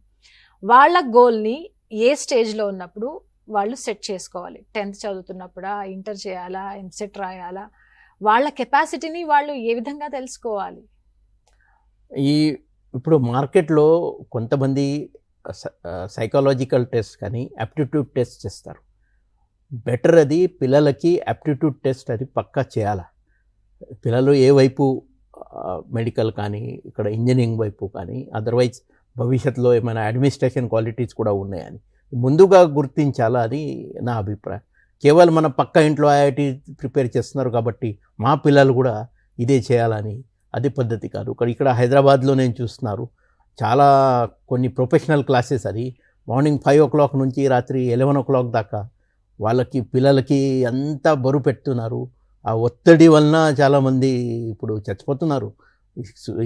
చూస్తున్నారు ఈ మధ్యలో మన ఇవన్నీ ఐఐటి జాయిన్ అయిన వాళ్ళు పిల్లలు కావచ్చు, కొన్ని స్కూల్స్లో పిల్లలు కూడా ఈ సూసైడ్ రేట్ ఈ మధ్యలో పెరిగినాయి. దానికి కారణం ఈ ఒత్తిడి. అంతే, ఒత్తిడి కేవలం అక్కడ స్టడీ ఒత్తిడి కాదు, ఇది పేరెంట్స్ నుంచి కూడా ఎక్స్పెక్టేషన్స్ బాగా పెరిగినాయి పేరెంట్స్కి అని. మా దగ్గర నేను చూస్తున్నారు ఆఫీస్లో 7th standard 8th standard పిల్లల్ని తీసుకొని ఆయనకి మళ్ళా సివిల్స్ చేయాలా మీరు ఇప్పటి నుంచి అంటే నేను నవ్వుతున్నారు యాక్చువల్లీ. ఎందుకంటే నా ప్రిపరేషన్ అప్పుడు నేను గ్రాడ్యుయేషన్ అయిన తర్వాత 1 year తర్వాత మా ప్రిపరేషన్ మొదలు పెట్టాము. అంతే అది. At the age of 26 I got selected. ఇప్పుడు చాలామంది పిల్లలు ఫస్ట్ అటెంప్ట్లో క్రాక్ చేస్తున్నారు. అనన్య 22nd 23rd ఇప్పుడు వయసు ఫస్ట్ అటెంప్ట్లో, తర్వాత కౌశిక్ కానీ చాలామంది ఉన్నారు. ఇలా అంటే వాళ్ళు 3-4 years బిఫోర్ అది ప్రిపరేషన్ స్టార్ట్ చేస్తున్నారు. మాత్రం అందరికీ కుదరదు ఇది. సో చాలా పేరెంట్స్ కూడా పరిస్థితి అట్లా ఉండదు. అంతే పేరెంట్స్ చాలామంది పిల్లలు గ్రాడ్యుయేట్ అయినప్పుడు వాళ్ళు కూడా రిటైర్మెంట్ కానీ గవర్నమెంట్ సర్వీస్ ఉంటే, సో పిల్లలకి మళ్ళీ గ్రాడ్యుయేట్ అయిన తర్వాత కూడా నెక్స్ట్ 22nd పిల్లలు గ్రాడ్యుయేట్ అవుతున్నారు. 32 అప్పర్ ఏజ్ ఉంది ఓపెన్ కేటగిరీకి సివిల్స్లో. ఆ 10 years పిల్లలకి అంత హెల్ప్ చేయడం అది కష్టం. కాబట్టి పిల్లలు కూడా కొంతమంది ఆ పరిస్థితిని చూసి ప్లాన్ బి అది రెడీ పెట్టాలి. సో ప్లాన్ బి అంటే మన ఇక్కడ Group 1 Group 2 సర్వీసెస్ కావచ్చు, తర్వాత మన బ్యాంక్ ప్రొబేషనరీ ఆఫీసర్స్ ఉన్నాయి, రిజర్వ్ బ్యాంక్ ఎగ్జామ్ కావచ్చు, ACIO ఉన్నాయి, IBD staff selection service commissions ఉన్నాయి. అలాంటి కొన్ని ఎగ్జామ్స్తో మీరు మీ చేతిలో పెట్టి మీరు అర్న్ అండ్ లెర్నింగ్ సైమల్టేనియస్ చేస్తే కూడా నో ఇష్యూ అని. ఎందుకంటే ఇప్పుడు మీరు చందన్ గారు చూస్తున్నారు, ఫస్ట్ అటెంప్ట్లో కార్పొరేట్ లా సర్వీస్, మళ్ళీ ఇంప్రూవ్ అయింది నెక్స్ట్ అటెంప్ట్లో ఇన్కమ్ ట్యాక్స్, ఇప్పుడు థర్డ్ అటెంప్ట్లో డైరెక్ట్ 50 ర్యాంక్ ఐఏఎస్ అమ్మాయి. So this is step by step. She was preparing study and slow. ఇక్కడ యూపీఎస్సీలో మెయిన్ ఏం కావాలంటే పర్సివరెన్స్ అనమాట. మన ఫోకస్ గోల్తో స్టడీ అండ్ కన్సిస్టెంట్గా మన ఇంప్రూవ్ చేస్తూ వెళ్ళాలి. అదర్వైజ్ అది కొంతమంది నేను ఫస్ట్ అటెంప్ట్లో చేస్తారా అని అందరికీ కుదరదు. అది కొంతమంది ఉంటారు ఇట్లా, మాత్రం అందరికీ ఇది సాధ్యం కాదు. కాబట్టి మినిమం 3 to 4 years ఇక్కడ సివిల్ చేసిన వాళ్ళకి టైం అది పక్కా వాళ్ళ చేతిలో ఉండాలా. పేరెంట్స్ కూడా 3 to 4 years పిల్లలకి సపోర్ట్ చేయాలా. మాత్రం కేవలం అది బయట సమాజంలో ఎవరు చుట్టాలో వాళ్ళ పిల్లలు సెలెక్ట్ అయినా కాబట్టి మా పిల్లలు కూడా ఇలాంటి అవ్వాలా, నేను చూపెడతాను వాళ్ళకు కూడా అట్లా మీరు మీ లైఫ్లో మీరు మీకు సక్సెస్ రాలే అని పిల్లల ద్వారా సక్సెస్ చూడాలని అట్లా చేయకూడదు అని పేరెంట్స్కి నా విజ్ఞప్తి అని. అంతే. అంటే ఒక 3 times 4 times రాసేస్తారు, వాళ్ళు గివప్ చేసేస్తుంటారు. అట్లాంటి వాళ్ళకి మీరు ఏం చెప్తారు? ఇది ప్లాన్ బి అని అంతకుముందు నేను చెప్పాను. సో గివప్ చేసిన ముందు మీరు చేసిన ఇక్కడ స్టడీ, యూపీఎస్సీలో మీరు ఏమేమి స్టడీ చేస్తున్నారు, ఈ study it will not go waste any time అని. మీరు ఏ ఫీల్డ్ సెలెక్ట్ చేస్తున్నారు, definitely you will do wonders in that field అని. నాతో పాటు ఎవరు స్టడీ చేశారు అప్పుడు ఎవరు సెలెక్ట్ కాలే నేను చూస్తున్నారు. కొంతమంది మంచి లాయర్గా, కొంతమంది మంచి జర్నలిస్ట్గా, కొంతమంది మంచి సిఏగా అలాంటి పని చేస్తున్నారు మార్కెట్లో. ఎందుకంటే ఈ సివిల్ సర్వీస్ ప్రిపరేషన్ వల్ల అది చాలా వ్యూ బ్రాడన్ అవుతుంది. ఇంటర్నేషనల్ యాక్టివిటీస్ కానీ నేషనల్ యాక్టివిటీస్ అని మనం ఎలా చూడాలా, లీగల్ కానీ ఎథికల్ ఫ్రేమ్వర్క్లో మనం ఎలా పని చేయాలా, ఎలా అంటే మీ స్టడీ అప్పుడు మీ చదువు అప్పుడు మీకు పక్కా you will get the knowledge అనమాట. And that will never go waste అని. It will definitely be of the great importance. నేను every time I say that I have not seen a person who was preparing for the civil services and since because he has not got succeeded, he has joined in any anti-social elements or done something wrong for the society. Never. I have not seen a single person like that. Right. Caller ఉన్నారండి, చంద్రశేఖర్ రామంతపూర్ నుంచి. చంద్రశేఖర్ గారు నమస్తే madam. నమస్తే అండి. Sir ఉన్నారు, అలాగే విజయం సాధించిన చందన ఉన్నారు, మాట్లాడండి. నమస్కారం సార్. చెప్పండి చందన్ గారు. మేడం నమస్తే మేడం. చందన మేడం. నమస్తే. Congratulations madam. థ్యాంక్ యూ అండి. సార్ నాకు డౌట్ ఏంటంటే కరెంట్ అఫైర్స్ లో చాలా సార్లు అంటే క్వశ్చన్ నోట్స్ ప్రిపరేషన్ కి నాకు అవ్వట్లేదు సార్. అంటే నేను ట్రై చేస్తున్నాను సపరేట్ గా పెట్టుకొని సబ్జెక్ట్ వైజ్ గా, అక్కడ కొద్దిగా నాకు కష్టం అవుతుంది sir. How to prepare notes? Current affairs లో నోట్స్ ఏ విధంగా ప్రిపేర్ చేసుకోవాలి, తను ప్రిపేర్ చేసుకోలేకపోతున్నారంట. చూడండి, కరెంట్ అఫైర్స్ అనేది అది డెవలపింగ్ ఉంటాయండి. ఫస్ట్ ఒక పర్స్పెక్టివ్, ఒకటి మెయిన్స్ పర్స్పెక్టివ్, ఒకటి ప్రిలిమ్స్ పర్స్పెక్టివ్ అని ఉంటుంది. మెయిన్స్ పర్స్పెక్టివ్కి ఒక ఆర్టికల్ అది ఒక 10 days 15 days వస్తే ఆర్టికల్ చాలా ఇంపార్టెంట్ అవుతుంది. సో దాన్ని మీరు ఫాలో అయ్యి దాని నుంచి క్రక్స్ అంటే ఇప్పుడు ఫర్ ఎగ్జాంపుల్ ఒక topic Uttarakhand uniform civil code అనేది ఒకటి వచ్చింది. అది ఒక 15-20 days న్యూస్ పేపర్లో ఉండింది. అది మీరు ఎవ్రీడే కరెంట్ అఫైర్స్ మీరు నోట్స్ చేసుకోలేరు అట్లాంటి టాపిక్ మీద. సో ఏదైనా ఒక్క ఇంపార్టెంట్ ఒక సెంటెన్స్, ఒక ఆర్గ్యుమెంట్, అంటే ఇది అన్ని ప్లేసుల్లో ఇంప్లిమెంట్ చేయలేము ఎందుకు అంటే అన్న ఒక రీజన్తో వచ్చినవి, అలాంటి 1 sentences నేను మిమ్మల్ని ఎవ్రీడే ప్రతి న్యూస్ పేపర్ ఆర్టికల్ కలెక్ట్ చేసుకోమని సజెస్ట్ చేయను. మెయిన్స్కి అయితే దానికి ఒక 20 days సిగ్నిఫికెంట్గా వచ్చిన ఆర్టికల్ ఇంపార్టెంట్ అవుతుంది. ప్రిలిమ్స్ పర్స్పెక్టివ్లో మీరు చూస్తే కరెంట్ అఫైర్స్ని చదివి అది అనలైజ్ చేయండి, అంటే అది ఎలా ఇంపార్టెంట్ ఉండొచ్చు ప్రిలిమ్స్లో అనేది. సో దాని మీద నోట్స్ కన్నా ఫస్ట్ ఇలా అనాలిసిస్ చేసుకుని అది మీరు మాక్ ఎగ్జామినేషన్స్ ఇచ్చినప్పుడు వాటిని ఎట్లా అప్లై చేయగలుగుతాము అన్న పర్స్పెక్టివ్లో చూడండి. నోట్స్ మీద టైం వేస్ట్ చేయొద్దు. Okay, right. కుటుంబ నేపథ్యం అనేది వాళ్ళ సక్సెస్కి కానీ ఫెయిల్యూర్కి కానీ ఎంతవరకు హెల్ప్ అవుతుంది? అలాంటివి ఏమైనా మీరు చూసారా? వాళ్ళున్న ఇప్పుడు ప్రిపేర్ అవుతున్న అభ్యర్థులు ఉంటారు, కొంతమంది చదువుకునే స్థితిలో ఉంటారు, కొంతమంది బుక్స్ తెచ్చుకొని ఇంట్లో ప్రిపేర్ అయ్యే వాళ్ళు ఉంటారు, చాలా పేద కుటుంబం అయి ఉంటుంది. అలాంటి వాళ్ళ నేపథ్యం అనేది ఎంతవరకు వాళ్లకు రీజన్ అవుతుంది ఫెయిల్యూర్కి కానీ సక్సెస్కి కానీ? నా ఒపీనియన్లో అయితే పేద కుటుంబాల నుంచి వచ్చిన వాళ్ళకు ఉండే ఇన్స్పిరేషను, మోటివేషను, వాళ్ళ స్టోరీ అన్నది చాలా ఇన్స్పిరేషనల్ వాటి ఓన్ వేలో. ఇంకా వాళ్ళు వస్తున్నది ఇంకా చాలా టఫ్ మైండ్ సెట్తో వస్తారు. నేను ఎలా అన్నా చెయ్యాలి, నాకు ఇంకో ఆప్షన్ లేదు, నేను ఎట్లా అన్నా సక్సీడ్ అవ్వాలి అని. అట్లాంటి మైండ్ సెట్ పీపుల్ నేను చాలా చూసాను, వాళ్ళ నుంచి నేను చాలా ఇన్స్పైర్ అయ్యాను అట్లాంటి వాళ్ళ నుంచి. బట్ మీరు చెప్తుంది కరెక్టే, బట్ నా ఒపీనియన్లో చాలా ఏళ్ళగా ఇది తక్కువ అవుతూ వచ్చింది, గ్యాప్ ముందరుండేది. ఇప్పుడు చాలా మంది పేద కుటుంబాల నుంచి అన్న, చాలా ఎకనామికలీ చాలా అసలు ఏమీ లేదు, డౌన్ ట్రాడన్ ఉన్న వాళ్ళు కూడా చాలా ఫాస్ట్గా చాలా బాగా చదివి మంచి మార్కులు తెచ్చుకుంటున్నారు. సార్ మీరేం చెప్తారు? నేను నా లైఫ్లో ఇది జరిగిన నా స్టోరీ చెప్తున్నారు మీకు. 1992లో నా ఫస్ట్ జాబ్ వదిలేసి నేను పుణే నుంచి ముంబై రావడం జరిగింది. అక్కడ సివిల్స్ ప్రిపరేషన్ మొదలుపెట్టాము. మహారాష్ట్ర గవర్నమెంట్ అకాడమీ, అది మన టీఎస్ స్టడీ సర్కిల్ లాగా. గవర్నమెంట్ అక్కడ ప్రీ అకామిడేషన్, తర్వాత మన భోజనానికి స్టైపెండ్, మంచి ఫ్యాకల్టీ అక్కడ. మన సచిన్ టెండూల్కర్ ఫాదర్ రమేష్ టెండూల్కర్ కూడా నాకు నేర్పించారు అక్కడ మరాఠీ. తర్వాత మంచి ఫ్యాకల్టీ. ఇప్పుడు మొన్న ఈ ఒక సినిమా 1942 దాంట్లో రేడియో స్టేషన్ నడిపించిన ఉషా మెహతా మేడం మీద ఫ్రీడమ్ ఫైటర్ ఒక మూవీ వచ్చింది మొన్న, సారా అలీ ఖాన్ బహుశా. ఆ మేడం కూడా మాకు నేర్పించారు అప్పుడు. అలాంటి ఫ్యాకల్టీ అక్కడ మంచి నా స్టడీ ఉన్నాయి. మాత్రం ఆ సమయంలో మా ఫాదర్ రిటైర్ అయినారు, నాకు 3 సిస్టర్, చాలా ప్రెషర్ ఉన్నాయి ఇంట్లో. సో ఈ ఆర్థికంగా ముందు ఏం చేయాలి, ఈ స్టడీ చేయాలైతే 2-3 ఇయర్స్. అదే సమయంలో న్యూస్ పేపర్లో ఒక అడ్వర్టైజ్ వచ్చినాయి, ఒక మంచి జాబ్ ఉంది పూనాలో టాటా మోటార్స్లో, అక్కడ వాళ్ళకి ఈ కమ్యూనిటీ డెవలప్మెంట్ ఇంజనీర్ కావాలని. నా బ్యాక్గ్రౌండ్ అలాంటివి ఉంది. సో నేను ఇంటర్వ్యూకి వెళ్ళాను, 30 క్యాండిడేట్లు నాకు ఎంపిక అయింది, జీతాలు కూడా మంచి ఉంది. సో నేను ఒకటే ఆలోచించాను అప్పుడు, ఒక 2 ఇయర్స్ దాకా ఆ జాబ్ మనం చేసి మళ్ళీ తర్వాత మళ్ళీ ప్రిపరేషన్ మనం చేయొచ్చు అని. సో నేను ఆ ప్రిపరేషన్ మొదలుపెట్టి బాంబే నుంచి మళ్ళీ 93లో పుణే రావడం జరిగింది. దాదాపు 14 months నేను ఆ కంపెనీలో జాబ్ చేస్తూ అర్లీ మార్నింగ్ కంపెనీలో వెళ్ళడం, అక్కడి నుంచి మళ్ళా కొన్ని గ్రామాల్లో వాటర్ ట్యాంకర్ కానీ లారీలో వెళ్ళిన వాళ్ళు, ఆ సమయంలో ట్రాన్స్పోర్ట్ సమయంలో నేను చదివిన వాళ్ళు పుస్తకాలు, సాయంత్రం మళ్ళీ చదివిన వాళ్ళు, ఆ టైం దొరుకుతాయి అని. అదే సమయంలో నాకు ఒక బాంబే అకాడమీ నుంచి ఒక టీచర్ ఉత్తరాలు రాయడం జరిగింది. ఆ టీచర్ రాసిన అంటే చాలా మోటివేషనల్ అది లెటర్లో వాళ్ళు రాశారు, ఈ ఇన్స్టిట్యూట్ నుంచి గతంలో పాస్ అయిన వాళ్ళు ఎవరు ఇండియాలో 3rd ర్యాంకర్ అని, అలాంటి పొటెన్షియల్ మీతో ఉన్నాయి, why you have left the preparation అని. So that was literally like a turning for me అని. సో దెన్ ఐ డిసైడెడ్ కి I should give this attempt only, not to wait for the next year అని. మళ్ళీ job నేను resign చేసి again I appeared for the prelims and before result only I resign my job అనమాట. So నాకు confidence ఉంది కి yes పక్కా prelim I will succeed అని.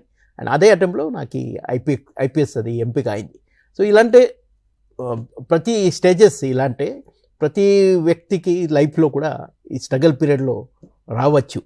కాబట్టి నేను అంతకుముందు కూడా చెప్పాను, మీ పరిస్థితి, మీ ఫ్యామిలీ నుంచి మీకు సపోర్ట్, ఇవన్నీ చూసి మీరు మీ ప్రిపరేషన్ మొదలుపెట్టండి. ఇక్కడ మీకు స్టడీ చేయాలి సివిల్స్ అంతే, పక్కా 2 to 3 years అని. You should require some support is required to you, whether government support or మళ్ళీ సెల్ఫ్ సపోర్ట్, ఫ్రెండ్స్ నుంచి సపోర్ట్. అదర్వైజ్ ఏమైనా టీచింగ్ జాబ్ కానీ బ్యాంకింగ్ జాబ్ కానీ వేరే జాబ్ చేస్తూ ప్రిపేర్ చేయడం, అదే మీరు డిసైడ్ చేయాలి అంతే. చదువుతున్న ఆ క్యాండిడేట్ కి వాళ్ళ మీద వాళ్ళకి కాన్ఫిడెన్స్ ఏ విధంగా ఉండాలంటారు? చందన. సో ఆ కాన్ఫిడెన్స్ అనేది మనం బిల్డ్ చేసుకోవాలండి ఎవ్రీ డే. సో నేను ఇప్పుడు ఒక రోజు నా టార్గెట్ ఫినిష్ చేసేసాను, అది నెక్స్ట్ డే నా మోటివేషన్ ఫస్ట్ థింగ్ అంటే నిన్న చేసా, ఈ రోజు కూడా చేయాలి. 2 days, 7 days, 10 days, 15 days, అదొక స్ట్రీక్ అయిపోవాలండి. ఆ 365 days at the end of the day నేను ఎగ్జామ్కి వెళ్ళేప్పుడు ఆ కాన్ఫిడెన్స్ ఎలా ఉండాలంటే నేను అన్నీ చేశాను, నేను చేయగలిగింది, నేను నా బెస్ట్ చేశాను, ఈ రోజు నాకు నా బెస్ట్ నేను చేశాను, నేను ఎగ్జామ్ బాగా రాయగలుగుతాను అన్న కాన్ఫిడెన్స్ వస్తుంది. ఫైనల్లీ చందన, చూస్తున్న క్యాండిడేట్స్కి మీరు ఏం చెప్తారు? ఎలా ప్రిపేర్ అవ్వాలి, ఎలా కాన్ఫిడెంట్గా ఉండాలి? ఫస్ట్ థింగ్ క్యాండిడేట్స్కి ఏంటి అంటే ఇది ఒక ఎగ్జామినేషన్.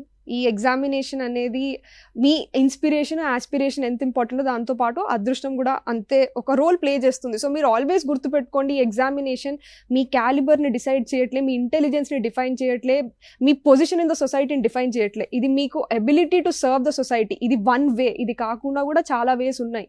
సో ఇది గుర్తుపెట్టుకుని నేను చేయగలుగుతాను, నేను అటెంప్ట్ ఇస్తున్నాను, నన్ను ఈ ఎగ్జామినేషన్ ఒక ఆఫీసర్ చేయకపోయినా ఒక మంచి ఇండియన్ సిటిజన్ లాగా తయారు చేస్తుంది అని ఒక గుర్తుపెట్టుకుని ఎగ్జామినేషన్ని అంటే తీసుకెళ్ళాలి. లక్ష్యాన్ని వాళ్ళు ఒకసారి సెట్ చేసుకున్న తర్వాత వాళ్ళు గివ్ అప్ ఇస్తుంటారు, వాళ్ళు డిప్రెషన్కి వెళ్ళిపోతూ ఉంటారు కదా, అలాంటి వాళ్ళకి ఏం చెప్తారు? నా సజెషన్ అండి, అంటే కొన్నిసార్లు we will feel very under confident, అది అవుతుంది. కానీ అట్లాంటి టైమ్స్లో ఒక కో కరిక్యులర్ యాక్టివిటీ, నేను సంగీతం నేర్చుకున్న చిన్నప్పటి నుంచి, సో నేను ఎప్పుడన్నా తక్కువగా ఫీల్ అయినప్పుడు మ్యూజిక్ పాడుకుని నేను ఓకే నాకు ఇంకోటి ఏదో ఉంది, ఆ మైండ్ నుంచి ఆ థాట్ వెళ్ళే వరకు ఇంకేదన్నా డ్రాయింగ్ అవ్వచ్చు, పెయింటింగ్ అవ్వచ్చు, డాన్స్ అవ్వచ్చు, జిమ్ అవ్వచ్చు, ఇలా ఇంకో యాక్టివిటీ ఉండాలండి. మీ మైండ్ నుంచి ఆ థాట్ వెళ్ళాలి, దాని తర్వాత మళ్ళీ మీరు ఫ్రెష్గా నెక్స్ట్ డే స్టార్ట్ చేయండి ఇలాంటి థాట్స్ వచ్చినప్పుడు.